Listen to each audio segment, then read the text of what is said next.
자, 고린도전서 13장 그 유명한 장입니다. 사랑장이라고 불리는 이 장이 특별히 고린도 교회에 나타나고 있습니다. 고린도 교회를 향해서 쓸 필요가 있기 때문에 그렇죠. 고린도 교회 참으로 육신적이었습니다. 문제 많은 교회였습니다. 질서가 없는 교회였습니다. 이유가 무엇일까요? 한마디로 요약되죠. 사랑이 없기 때문입니다. 여기 나오는 내용들 하나하나가 고린도 교회를 바로잡기 위한 교리와 책망과 바로잡음. 교리는 로마서, 그 다음에 나오는 게 뭐예요? 고린도전서는 책망을 위한 것이죠. 그리고 바로잡음을 위한 것입니다. 바로 고린도 교회를 바로잡기 위해서 그 유명한 사랑장이 나오고 있는데, 비단 고린도 교회만을 바로잡기 위한 것이 아니라 그들을 책망하기 위함 뿐만 아니라 모든 육신적인 교회들, 바로 오늘 우리들을 책망하고 바로잡기 위한 하나님의 사람으로 그렇게 온전케 구비시키기 위한 말씀으로 우리가 받아야 하는 것이죠. 그래서 이것은 사실 성경 공부라기보단 설교이고, 그래서 돌아보면 저도 설교를 많이 할 때 설교 내용으로 또 다른 어떤 내용을 설교하다가도 이 본문을 많이 했던 적이 있습니다. 자, 그래서 우리가 이것을 머리로만이 아니라 단순한 지식이 아니라 지식으로 알 수 있는 문제가 아니죠. 이 사랑이죠. 지식은 어떻게 보면은 반대가 사랑이다. 사랑은 세워주지만 지식은 교만하게 한다 이렇게 했잖아요. 그죠? 고린도서 8장 1절에서 지식은 교만하게 하지만 사랑은 세워준다. 그러니까 지식의 반대는 어떻게 보면은 사랑이다 말할 수가 있겠습니다. 그래서 우리가 이것을 성경 공부 시간에 배우지만 지식만으로가 아니라 머리로만이 아니라 마음으로 배울 수 있기를, 그래서 공부 시간 때마다 그렇게 또 설교하고 기도하고 그렇게 성경 공부를 하고 있었죠. 자, 1절을 보시게 되면은 내가 사람들과 천사들의 방언들로 말한다 해도 사랑이 없으면 소리나는 노시나 시끄러운 꽹가리가 되고 그랬습니다. 그렇습니다. 중요한 것은 사랑이 없으면, 그래서 2절에서도 사랑이 없으면 나는 아무것도 아니요, 3절에서 사랑이 없으면 또 아무 유익도 없다 그랬습니다. 근데 그 앞에 나오는 내용들은 아주 대단한 것들입니다.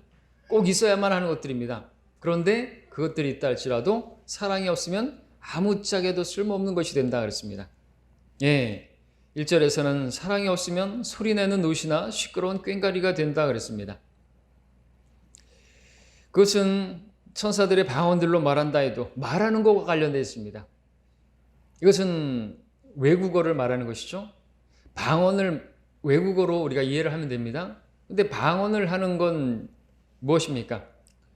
자기를 세우기 위한 것, 그 이상도 이하도 아닌 것입니다. 근데 아무것도 아니죠. 그러면 아무 유익도 없는 것입니다. 그래서 사랑으로 행하는 것이 아닌 것입니다. 자기만 세웠을 뿐이죠. 사랑으로 한 것이 아닌 것입니다. 그럼 사람은 아무것도 아닌 것입니다. 그 소리는 소리나는 아주 시끄러운 소리에 지나는 것 아닌 것이죠.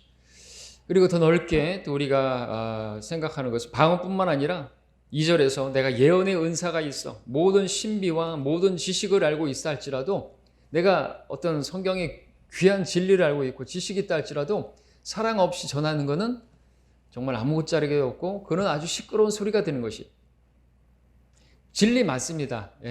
향상된 계시 맞습니다. 근데 사랑 없이 하면은 알잖아요, 우리가. 듣기 싫어요. 그렇습니다. 정말 아내의 잔소리 사랑으로 하지 않으면 정말 듣기 싫죠. 맞는 말입니다. 아내만이 아니라 남편의 말도 마찬가지죠. 다 맞는 말인데, 그러니까 우리가 사람을 얻기 위해서는 사랑 없이 하면은 아무것도 얻을 수 있는 유익이 없는 것입니다. 그래서 중요한 것이죠. 설교자 마찬가지입니다. 사랑이 없이 설교를 하면은 아무런 유익이 없죠. 어떤 유익이 없습니까? 설교를 하는 목적이 교회를 세우기 위함이죠. 그 성도들을 세우기 위함이지 않습니까? 근데 사랑 없이 하면은 아무것도 아닌 것이죠. 여러분들이 아마 그것을 분명히 느끼실 것이고 또 분명히 알 것입니다. 그럼 여러분들도 마찬가지로 적용할 수 있어야겠죠. 사랑 없이 훈계하는 것이, 알지만 실제로 여러분들에게 맞닥뜨리게 되면 이게 잘 이루어지지 않죠. 그래서 우리는 배우고 또 배워야 되는데 머리에서 마음으로 내려와야 되는 것입니다. 실제로 적용을 할 수가 있어야 되겠습니다. 자, 방언을 이야기하고 있습니다. 특별히 여기서 우리가 이제 먼저 짚고 넘어가야 될 부분은 방언은 외국어라는 것이죠. 그래서 사도 바울은 이 방언들을 복수로 말하고 있습니다. 많은 외국어를 할 수 있었단 말이죠. 14장 18절을 보시면 14장 18절에서 내가 너희보다 더 많은 방언들을 말함으로 하나님께 감사하노라. 이게 뭐 은사주의자들이 말하는 것처럼 자기가 사도 바울이 방언을 많이 말했다는 것입니까? 샤카타칼라바 할렐렐렐렐렐렐렐렐렐 뭐 이러고 돌아다녔다는 말 아니죠.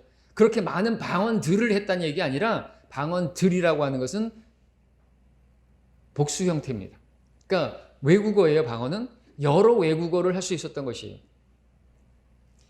바울은 히브리인이죠. 히브리인으로서 히브리어만 할 줄 아는 게 아니라 헬라어도 할 수 있었던 것이고요. 또 다른 그 주변 지역에 최소 2개 국어는 한 것이죠. 그러니까 이방인들에게 사역자로 하나님께서 택한 그릇이니까 당연히 외국어를 할 수 있어야 되겠죠. 헬라인들에게 가려면 헬라어를 할 수 있어야 되겠죠. 네? 그렇습니다.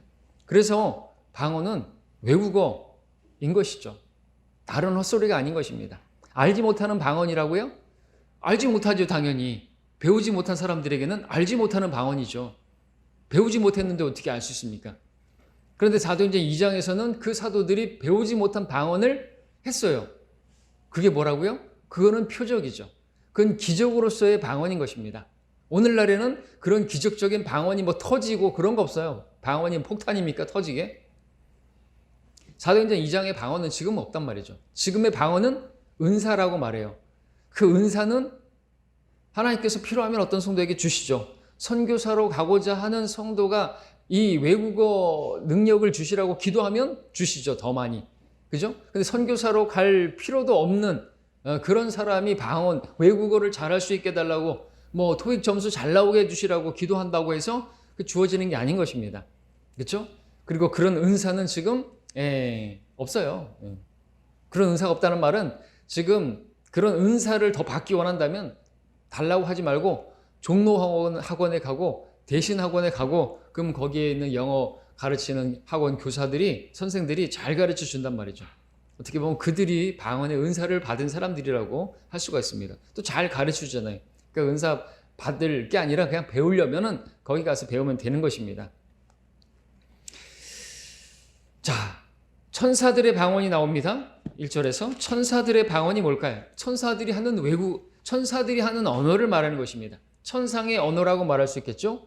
그 언어가 무엇일까요? 천사들은 어떤 언어를 사용할까요? 성경을 보게 되면은 천사들의 언어가 어떤 언어인가? 히브리어일 것이다. 히브리어인 것을 우리가 볼 수 있습니다. 계시록 한번 찾아보겠습니다. 19장을 보시면요. 계시록 19장에서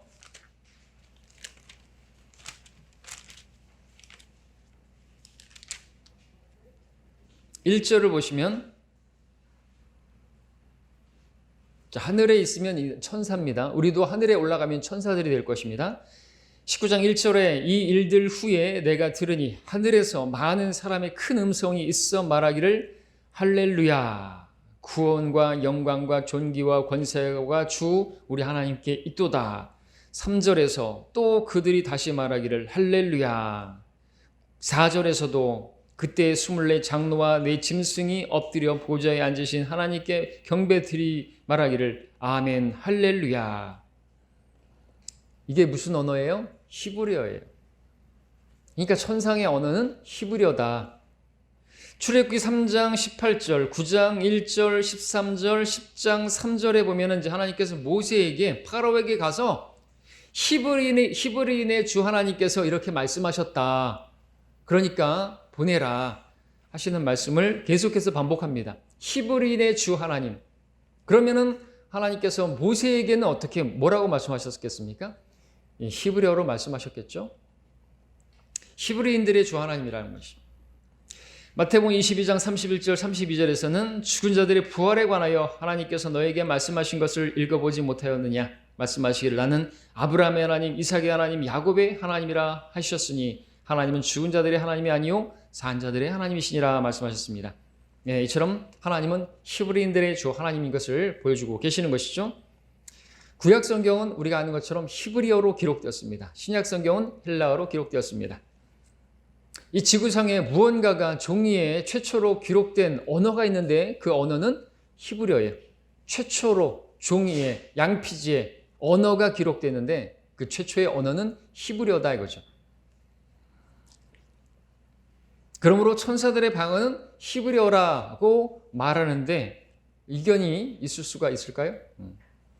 어떤 사람들은 아니라고 또 말을 합니다. 정동수 목사 같은 경우에도 아니라고 그렇게 말을 합니다. 그러면서 러크맨 목사님은 러크만은 그렇게 말하지만 자기는 아니라고 말합니다. 천사들의 방언은 뭐 따로 있을 것이다라는 얘기인가요? 자, 그렇게 말하는 건 뭐 그렇게 말하든지 말든지고요. 우리는 이렇게 보면은 천상에서 그렇게 히브리어를 말하는 것을 볼 수가 있습니다. 자, 근데 이처럼 히브리어를 비롯해 가지고 여러 방언들, 외국어를 갖추고 있던 그런 훌륭한 정말 대단한 바울이 할지라도 자기에게 사랑이 없다면 그깟 외국어 실력들이 무슨 대단한 것이겠느냐 이거죠. 오히려 그것은 시끄러운 소리에 지나지 않는 것입니다. 그렇지 않습니까? 여러분들이 뭐 불어를 하고 영어를 하는 사람들을 보게 되면 와 할지 모르겠습니다. 근데 여러분들 여기 시장에서 베트남 사람이라든지 태국 사람들이 하는 그 카탈로그라든지 그런 거를 말하는 거 보면 어떻습니까? 아이고 참 천박해 보이기도 하고 그 어떤 발음도 그렇고 되게 좀 산티나 보이기도 하고 막 그러지 않습니까? 그렇게 느껴질 수 있다는 거죠. 불어를 하면은 대단하게 생각할 수 있는데 베트남어를 하게 되면은 아주 시끄럽게 들릴 수가 있잖아요, 그죠? 내가 알아듣지도 못하는데 그런 베트남어를 왜 하는 것입니까? 그렇게 여겨질 수 있는 것이 바로 이 방언이라는 것이죠. 할 필요가 없다는 것입니다. 통역하는 사람이 없으면 하지 말아야 되는 거예요. 요즘 은사주의 교회들에서 통역하는 사람도 없는데 그렇게 방언을 하면 안 되는 것이죠. 하지 말라고 그랬지 않습니까? 그리고 지금 은사주의자들이 하는 그런 방언은 하나님도 해석이 안 되는 것이, 하나님도 알지 못하는 거예요, 사실은. 그거는 언어가 아니라 그거는 말도 안 되는 소리에 불과하죠. 사실 소리를 할지라도 어떤 뜻이 있는데, 그렇죠? 우리 14장 8절을 보시면은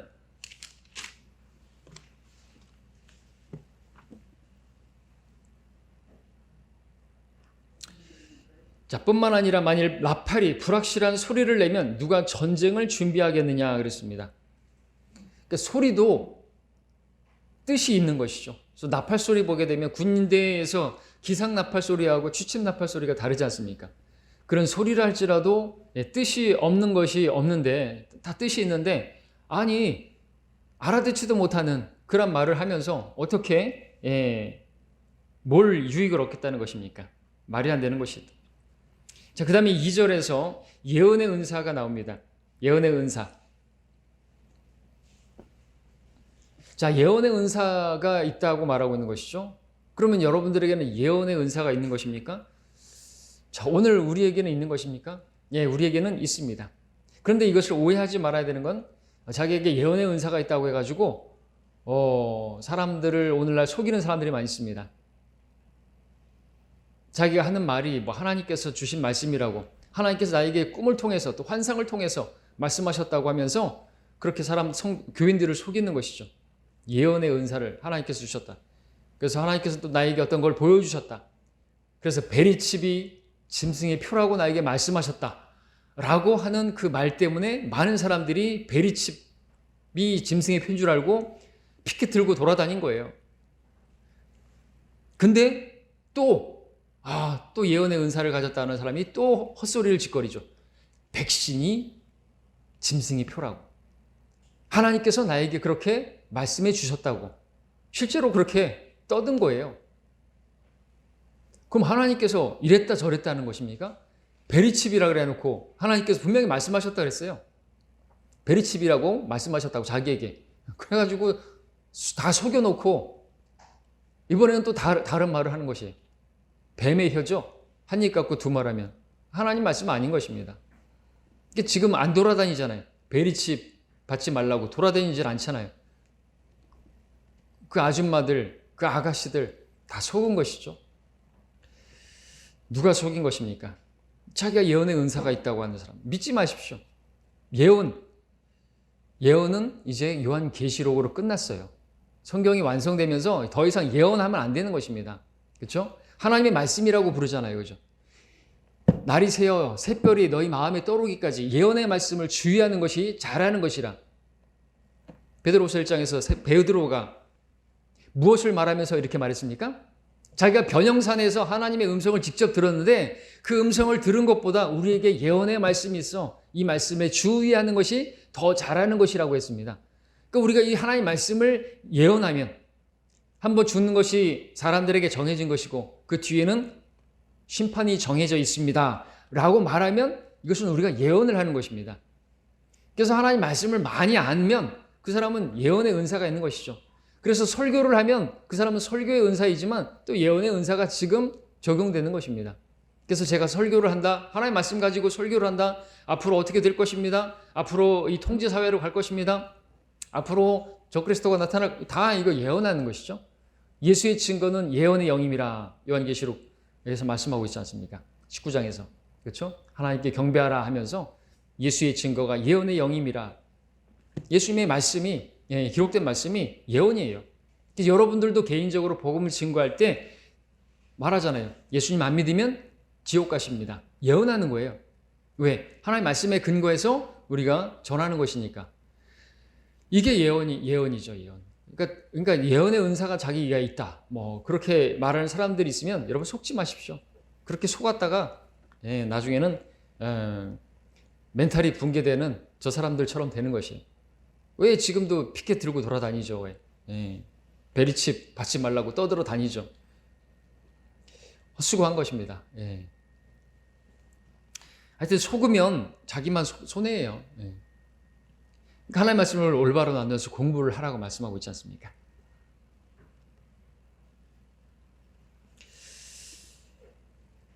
자, 우리 그 다음에 지식이 나오죠? 모든 신비가 나오죠? 2절에 예언의 은사가 있고 모든 신비와 모든 지식을 알고.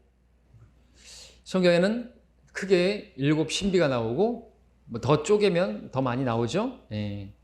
그러한 신비, 천국의 신비도 말씀하셨고 신비적인 형태로 생겨나는 그런 7 신비에는 나오지 않는 그 부분이죠. 더 나올 수가 있지만 하여튼 7 신비가 있습니다. 그 신비들을 맡은 청직이라고 했습니다. 근데 그런 신비들을 우리가 다 이해하고 또 그런 것들을 가르칠 수 있다 할지라도 역시나 사랑이 없으면 그와 같은 우리가 7 신비, 7 침례, 7 부활 이런 지식, 모든 지식을 알고 있다 할지라도 사랑이 없으면 꽝이라는 것입니다. 그러니까 조심해야 되는 것이죠. 그리고 산을 옮길 만한 믿음, 대단한 거 아닙니까? 산을 옮길 만한 믿음.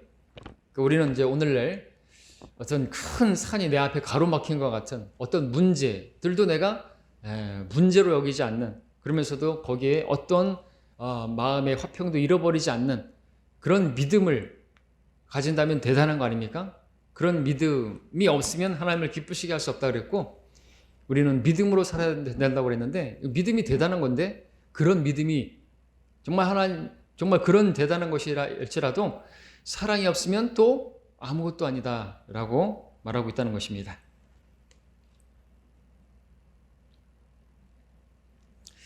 사랑이 없으면 우리 앞에 보면은 이제 윌리엄 캐리의 그 글 있죠? 기도. 하나님 나에게 구령의 열정을 주십시오. 그렇지 않으면 저는 아무것도 아닙니다. 구령의 열정.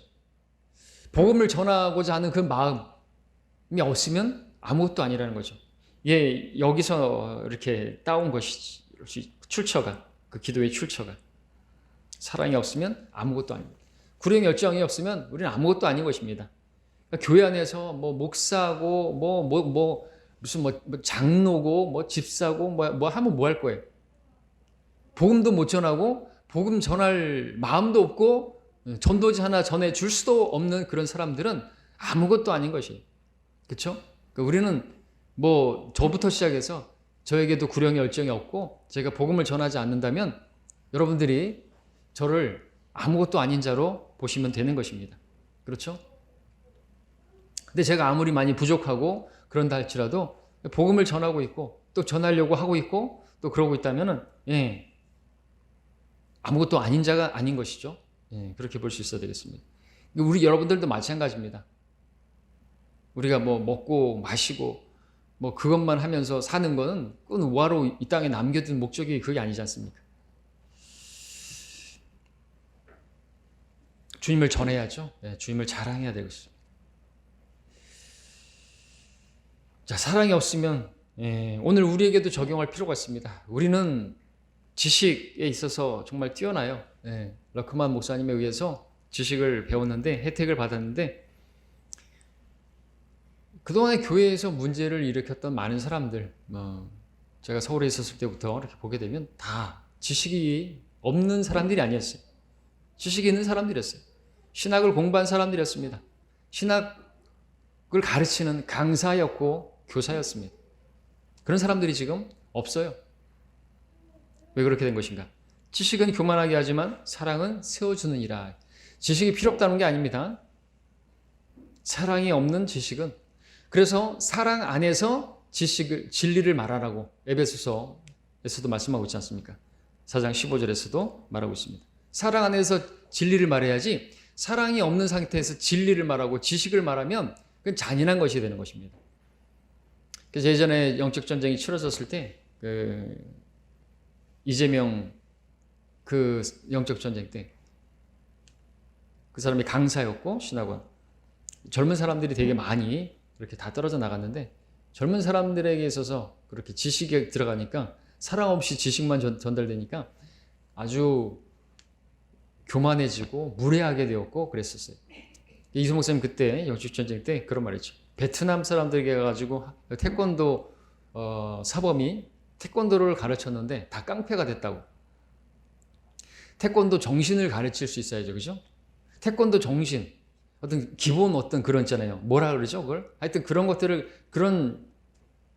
태권도 정신을 가르치고 그게 없이 우리 믿음의 덕의 지식을 해야 되는데 이 덕이 없이 지식으로 가버리니까 믿음으로 구원받고 덕 빼고 바로 지식의 절제, 인내, 경건의 형제 후에 사랑 더해져야 되는데 그게 없으니까 그냥 막 지식으로 연약한 성도들을 막 대했던 것이죠.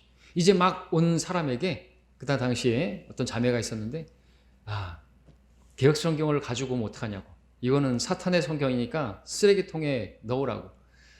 그로 인해서도 문제가 이제 발단이 되었고 그것이 드러나게 되었고 그래서 이제 그 일이 이송 목사님까지 이제 전달돼 갖고 이제 그거로 인해서 이제 영적 전쟁이 막 시작된 것이. 아니 사탄의 성경을 사탄의 성경이라고 했는데 이송 목사님이 그 자매의 편을 들었다. 타협했다. 그러면서 이제 막 시작되는 것이. 그러면서 이제 이송 목사님이 개역 성경을 다시 손에 들었다. 이렇게 말하는 거죠. 그러면서 막 얘기하는 게 왜? 근거는 이송 목사님이 설교 시간에 자꾸만 유다 이스카리옷을 가룟 유다라고 말한다. 그리고 필리스티아를 자꾸만 블레셋이라고 말한다. 그리고 또 솔로몬의 노래를 자꾸만 설교 중에 아가서라고 말한다. 그걸 볼 때 이송 목사님은 한글 킹제임스 성경을 버렸다. 그래서 이송 목사님은 배교했다. 결국 그렇게 나갔던 것이거든요. 그렇게 말하고 나간 사람들이 나갈 때 저한테 한 말이 우리는 한글 킹제임스 성경을 지키기 위해서 나가는 거라고. 그렇게 말했어요. 저한테도. 근데 나가가지고 지금 그들이 뭐 하고 있는 것입니까? 그 이재명은 최근에 들었지만 무슨 공무원 뭘 하고 있다 그러죠? 구급 공무원 한다고. 그리고 거기 나간 사람들은 다 지금 흠정력 쓰고 있어요. 킹제임스 성경을 지킨다고 나간 사람들이. 명분 없는 것이에요. 그들은 뭐라고 말하고 지금 어떤 교회를 하고 있든 부끄러운 것이. 근본 없는 교회인 거예요, 사실은. 자기들이 나가려고 하는 그 취지, 목적 그런 거 다 잃어버리고 말았잖아요. 그렇습니다. 예.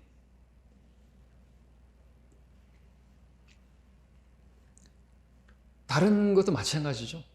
명분이 분명해야 되는 거예요. 성경대로 성별을 해야 돼요. 그죠? 자신의 어떤 생각이나 자신의 어떤 감정이나 보지 못했으면서 봤다고 하면서 성경이 말씀하시는 대로 두세 증인이 없는데 그런데 성별이라는 이름을 붙이고 나가서 교회한다? 하나님께서 어떻게 판단하실까요? 이렇게 정황상 어떤 그 심증이 있고 물증은 없지만 그래도 안 돼요. 하나님은 성경대로 말씀대로 심판하시는 분이잖아요. 그래서 우리는 성경대로 하고 있는 것이. 자, 3절을 보겠습니다.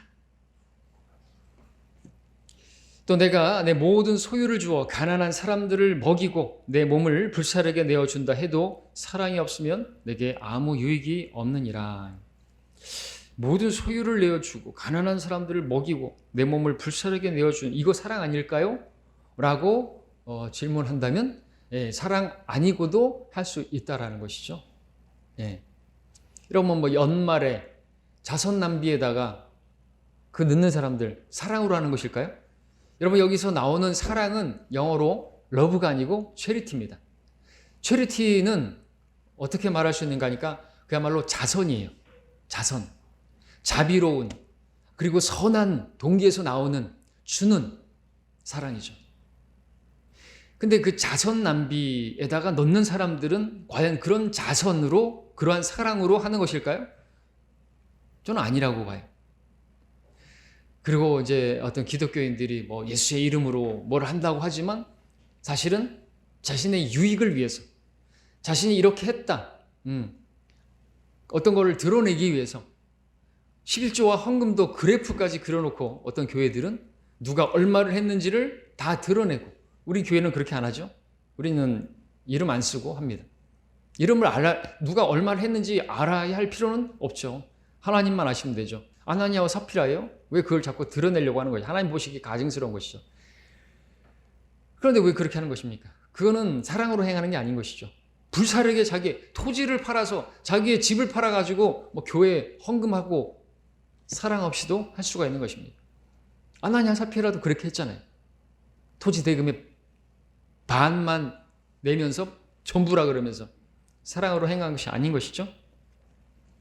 몸을 불사르게 내어준다. 어떤 노조에서 그죠? 네가 휘발로 뒤집어 쓰고 꼭 서 있기만 해. 그리고 라이터만 들고 있어. 그런데 누가 뒤에서 불을 붙여버렸어요. 그 사람들 사랑으로 안 한 것이에요. 자신들의 유익을 위해서, 자신들의 그 밥그릇을 위해서, 직업, 직장, 임금 인상을 위해서 그렇게 한 것이지 사랑으로 행한 거 아니지 않습니까? 그렇죠?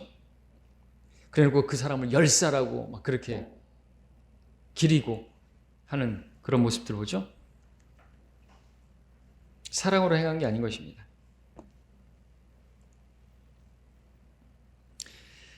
여기서 사랑은 체리티. 오늘날 사랑 그러면 이제 많이 의미가 변질되어 버렸지만 다른 것입니다. 체리티. 하나님의 사랑을 받은 그 사랑이 성령에 의해서 부어진 바된 성도에게서 나타나는 그 성령의 그 생수와 같이 흘러 넘치는 그 사랑이 아닌 것은 하나님께서 인정하지 않는 것이죠.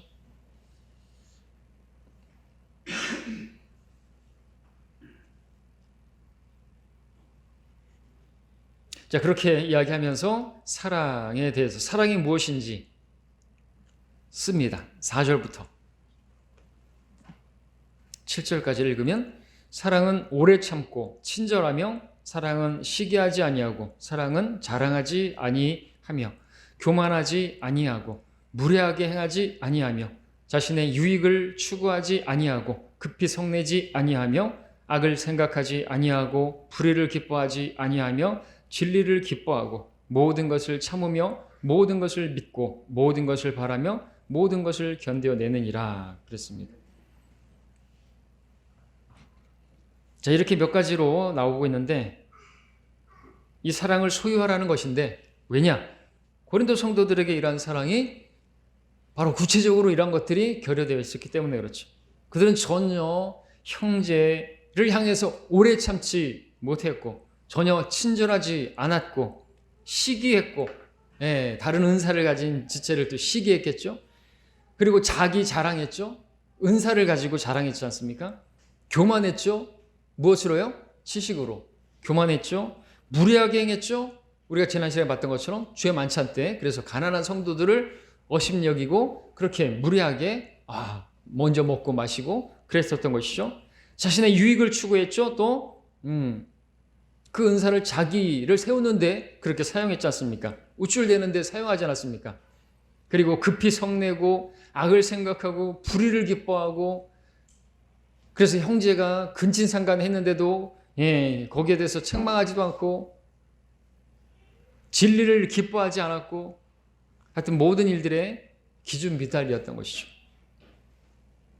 자, 이들을 한마디로 말하면 어떤 상태라고 말할 수 있습니까? 영적으로 어린아이 상태라고 앞에서 말했던 것처럼 여전히 육신적이고 그리스도 안에서 갓난아기라고 그렇게 말할 정도였습니다. 그러면서 8절 9절에서는 다 그치게 될 예언들, 방언들, 지식들을 말하고 있습니다. 사랑은 결코 시들지 아니하나 예언들이라도 끝이 올 것이요 방언들이라도 그치게 될 것이며 지식도 끝나게 되리라 그랬습니다. 다 끝났죠. 지식도 마찬가지고 예언도 마찬가지고 성경이 완성되면서 끝났고 방언도 마찬가지고 그죠? 우리가 또 주님 앞에 서게 되면은 우리는 이제 더 이상 방언 안 할 것이에요. 맞죠? 언어가 언제 나눴는지 알죠? 우리 창세기에서 왜 하나님께서 그 나누셔버려야하는 한 상황이니까 바벨 혼란시켜버리고 나눠버렸잖아요. 우리가 하늘에 올라가면은요 생각해 보십시오. 우리 한국 사람들은 하늘로 올라가면은 예수님과 한국말로 대화할 것 같아요? 미국 사람들은 영어로 대화할까요? Thank you, God. 우리는 하나님 감사합니다. 그러고 그러면 아니라는 것이죠.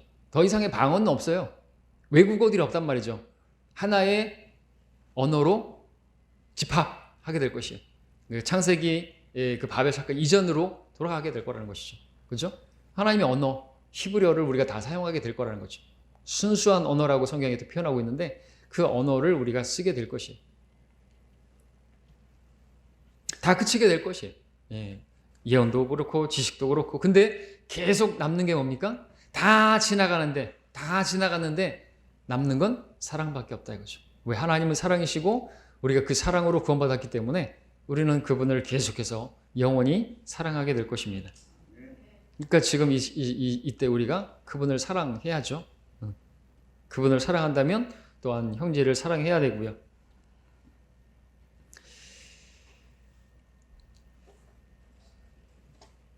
자, 그러면서 이제 다 그칠 것을 말하면서 추가적으로 이제 또 9절 10절을 보면 이는 우리가 부분적으로 알고 또 부분적으로 예언하지만 온전한 것이 오면 그때에는 부분적으로 하던 것이 끝날 것이기 때문이라 그렇게 또 쓰고 있습니다.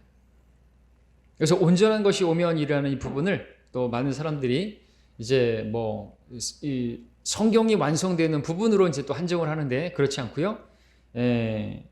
우리가 12절에서 지금은 우리가 유리를 통해 희미하게 보나 그때는 얼굴을 마주 볼 것이요 지금은 내가 부분적으로 하나 그때는 내가 알려진 것처럼 알게 되리라 그랬습니다.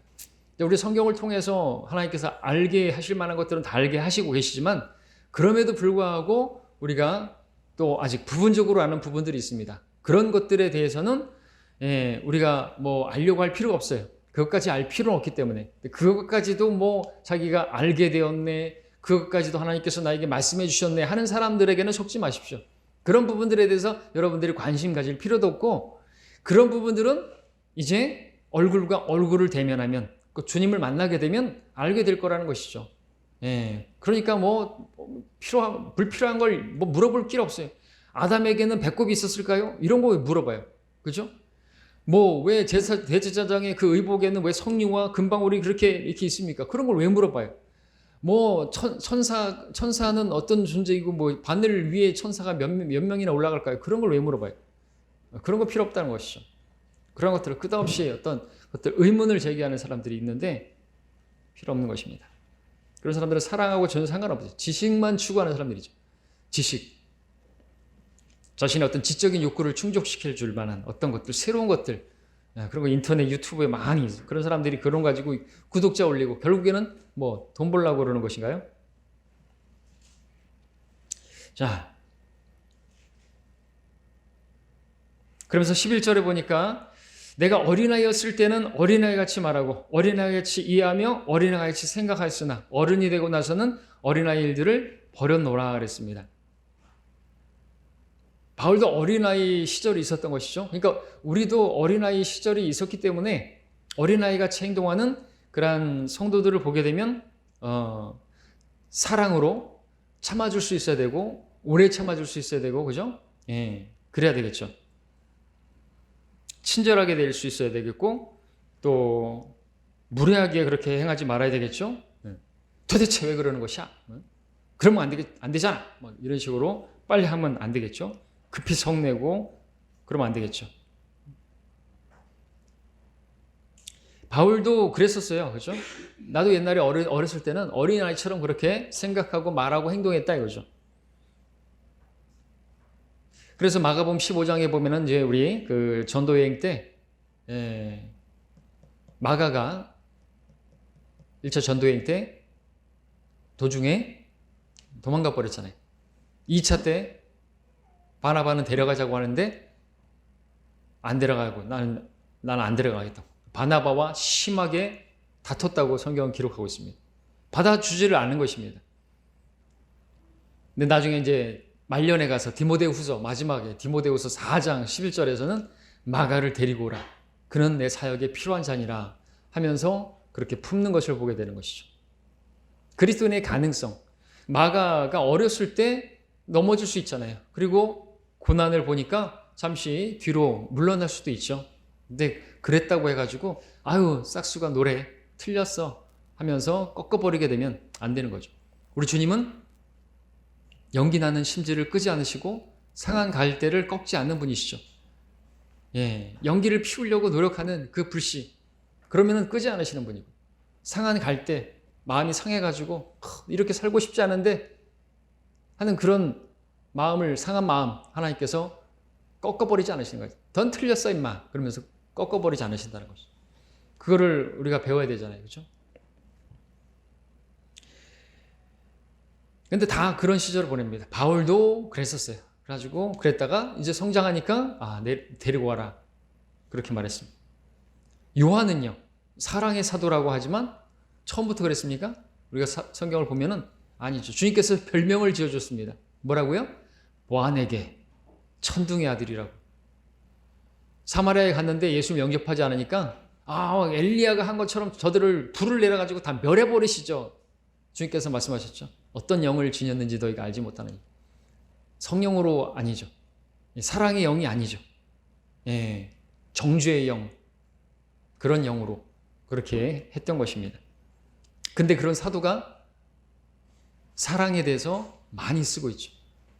요한 1, 2, 3, 4에서도 그렇고 요한복음에서도 그렇고 사랑을 받으니까 주님의 크신 사랑을 받으니까 사랑하는 모습을 보게 되는 것입니다. 베드로는 어땠습니까? 급하고 거칠고 충동적이고 그런 성품의 베드로. 네가 나를 사랑하느냐? 네가 나를 사랑하느냐? 네가 나를 사랑하느냐? 주님의 사랑으로 회복되었죠. 그리고 그가 씁니다. 무엇보다 서로 뜨겁게 사랑하라. 이는 사랑이 허다한 죄들을 덮기 때문이라 그랬습니다. 사랑이 있으면 그 아무것도 아닌데 사랑이 없으니까 그냥 입에서 불이 나가는 거죠. 하늘에서 불이 내려가지고 다 멸해버리라는 그런 말이 나오는 거죠. 그러면은 교회는 끝나는 것입니다. 사랑이 없는 교회는 끝나는 거죠.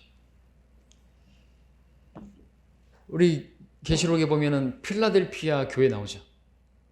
적은 능력을 가지고도 큰 일을 했다고 말씀하셨습니다. 왜 그런 것인가요? 그 교회는 형제 사랑이 있었죠. 필라델피아. 필라가 사랑입니다. 필라는 사랑입니다. 델피아는 형제죠.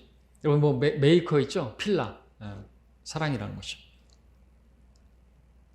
형제 사랑이 있는 교회니까 책망받을 게 없어요. 필라델피아 교회는. 우리 교회도 적지만, 그리고 부족한 지체들이 있지만, 은사들이 없는 지체들로 구성되어 있지만 그 은사들보다 더 귀한 게 뭐예요? 사랑이라고 말하고 있습니다.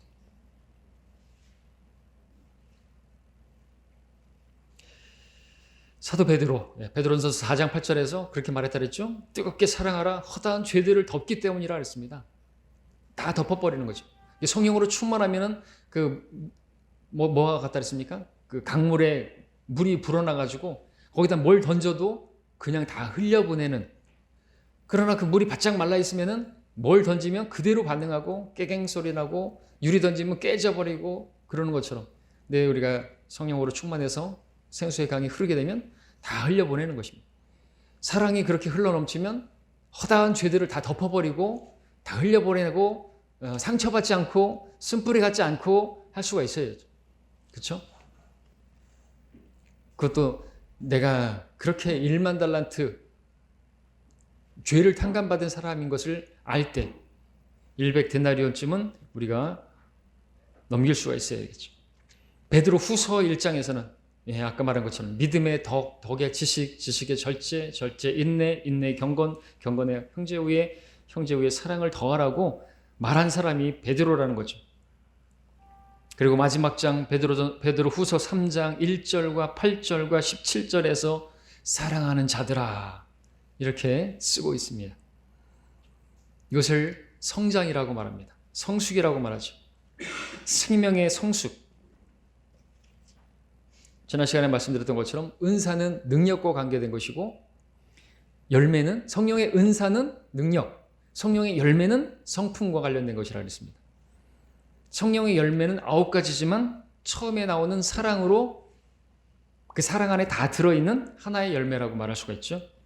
그러므로 사랑 안에 기쁨과 화평과 오래 참음과 친절과 선함과 믿음과 온유와 절제가 다 같이 들어있다고 말할 수 있습니다. 성령의 열매가 우리 안에 9가지로 다 충만하게 됩니다. 이것을 다른 말로 하면은 우리 안에 계시는 그리스도가 나타나는 것을 말하겠죠. 그런 그리스도가 나타나야 하는 사람들은 누굴까요? 우리 갈라디아서 말씀 함께 보겠습니다. 갈라디아서 4장 19절에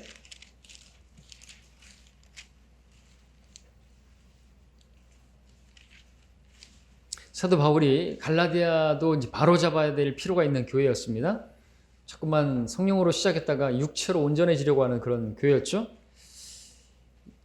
그 율법으로 돌아가려고 그들은 어린아이 초등학문인데 율법이 이거 하지 마라 저거 해야 된다 이렇게 해야 된다. 갈라디아서 4장 19절에 보면은 우리 안에 계신 그리스도 그분이 우리 안에서 이렇게 형성되어지는 것, 그분이 우리 안에서 이렇게 온전해지는 것, 그분이 내게서 나타나는 것, 그때까지 산고를 치른다고 바울이 말합니다. 영적인 아비, 어미와 같은 마음으로. 근데 그 처음이 뭐라고 시작하죠?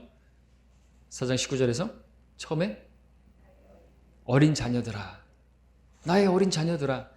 그러니까 어린 자녀들은 성령 열매가 없는 거죠. 사랑이 없는 거죠. 오래 참음도 없는 것이죠. 그 화를 내는 것이죠. 성질 내는 것이죠. 그러면 교회가 안 되는 것입니다. 어리기 때문인 거죠. 어린 자녀들아, 너희 안에 그리스도가 좀 형성되길 바란다. 너희 안에 성령의 열매가 좀 맺혀지길 바란다. 그 말인 것이죠. 주님을 영접해서 우리가 생명을 얻었잖아요. 주님은 거기서 멈추는 게 아니라 내가 온 것은 양들로 생명을 얻고 또 풍성히 얻기를 원하신다. 생명은 예수님이시잖아요. 그 예수님의 생명이 풍성하게 드러나는 것, 그리스도께서 우리 안에 온전히 형성되는 것, 성령의 열매가 우리 안에 풍성히 맺혀지는 것, 그것이 있어야 되는 것입니다. 그것 없이 지식만으로 성경을 취하게 되면은 영적인 바리새인, 영적인 깡패, 영적인 조폭이 되는 것입니다. 그러면 안 되겠죠. 그러면 안 됩니다. 그러면 이제 영적 전쟁이 벌어지는 것입니다. 자, 알 것은 이제 마무리인데, 사랑은 사실 지난 시간에 제가 이렇게 말하다가 사랑이 최상의 은사다 이렇게 말을 한 적이 있죠. 뭐 그렇게 말을 한다고 해서 뭐 잘못된 건 아닐 수 있겠지만, 엄밀히 따지면 사랑은 은사가 아니다 말할 수 있습니다. 사랑은 은사가 아니라 구별된 열매죠. 사랑은 성령의 열매입니다. 은사는 받는 것이지만 열매는 맺는 것이죠. 은사는 성령께서 각 사람에게 주시는 것이지만 열매는 우리 안에서 맺혀져야만 하는 것입니다. 만약에 사랑이 은사다 그러면은 나는 그 은사를 받지 못했기 때문에 나는 사랑하지 않아도 된다는 이상한 논리가 생기는 것이죠. 그렇죠? 그래서 구령의 은사도 은사라고 말하면 안 돼요. 어떤 사람들은 더 잘할 수도 있겠지만, 그럼 구령의 은사다 그러면은 나는 그런 은사를 받지 못했기 때문에 나는 복음을 전하지 않아도 된다는 그런 논리가 나오기 때문에 그런 이제 이상한 말이 안 되는 것이. 사랑이 성숙한 그리스도인의 성품인데 열매라고 했는데, 사랑이 은사라고 한다면 나는 성장하지 않아도 된다는 또 이상한 논리가 나오기 때문에 은사라고 말을 하면 안 되는 것입니다. 그럼에도 불구하고 사도 바울이 그 은사들을 쭉 열거하다가 최상의 은사는 아니지만 최상의 것을 보여주겠다 하면서 사랑을 추구하라고, 그리고 13장에서 사랑을 이야기하고 14장 이제에서는 1절에서 뭐라 그럽니까? 14장 1절에서는 사랑을 추구하라 그랬습니다. 13장 13절 마지막에서는 이제 믿음, 소망, 사랑이 이 세 가지가 있으니 이 중에서 가장 위대한 것은 사랑이니라 그랬습니다. 제일 귀한 것이죠. 왜냐하면 사랑이 있으면 우리는 율법을 이룰 수 있다고 말하고 있잖아요. 로마서에서. 사랑은 율법의 완성이라 그랬고요. 너희가 나를 사랑하면 내 계명을 지키라. 주님의 모든 계명, 세 계명, 형제 사랑 어떻게 할 수 있어요? 필라델피아 교회는 형제 사랑이 뛰어났는데 그것은 주님을 사랑했기 때문에 그렇죠. 사랑이 그러한 그 주님의 계명을 이룰 수가 있는 것입니다. 지식보다, 은사보다, 믿음보다, 그 무엇보다 우리가 그래서 추구할 것은 사랑인 것입니다. 그런 성도로, 사랑이 풍성한 성도로 우리가 성숙해져야겠죠. 그 교회가 성장하는 교회가 되는 것입니다. 다음 시간에 14장 공부하겠습니다.